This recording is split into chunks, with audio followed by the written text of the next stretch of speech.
శివలింగం ఏ పరిమాణంలో ఉంటే మనం పూజా మందిరంలో కాకుండా ఇంట్లో పెట్టుకోవచ్చు. చాలామంది ఏం చేస్తారంటే, శివలింగం ఎవరైనా కొంతమంది కానుగ్గా ఇస్తుంటారు. ఇంత లింగాలు, ఇంత లింగాలు. ఈ లింగాల్ని మనం ఏం చేయాలమ్మా పూజా మందిరంలో మీరు పెట్టుకోవద్దన్నారు అంతంత విగ్రహాలు అని అనుకున్న వాళ్ళు, మీరు మీ హాల్‌లో, మీ టీపాయ్ మీద ఒక గాజు పాత్రలో చక్కగా మంచినీటిని పోయండి. ఆ నీటిలో అంటే లింగం పెట్టి, లింగం మునిగే వరకు ఆ నీళ్ళని పోయండి. ఆహ్, ఒక పుష్పాన్ని పెట్టండి. ప్రతిరోజు కూడా ఉదయం లేచి మీరు స్నానం చేసి పూజ అయిపోయాక ఆ నీళ్ళని, ఆ పుష్పాన్ని తీసేసి మొక్కల్లో పోసేసి మళ్ళా కొత్తగా నీళ్ళని పోసి పెట్టుకోండి. అంతేకానీ ఎక్కడో ఏం చేయాలి అని పూజా మందిరంలో పెట్టేసుకొని పెద్ద విగ్రహం పెట్టుకున్నాం. చాలా పెద్ద లింగం ఉంది అని చెప్పానని అనుకోవద్దు. పెట్టుకుంటే ఏమవుతుందన్న భయం గూడా అక్కర్లేదు.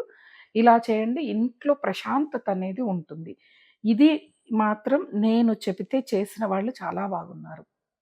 ఆ లింగం ఆ టీపాయ్ మీద అలా కనిపిస్తుంటే వెళ్ళిన వాళ్ళందరికీ కూడా చూడగానే అబ్బా!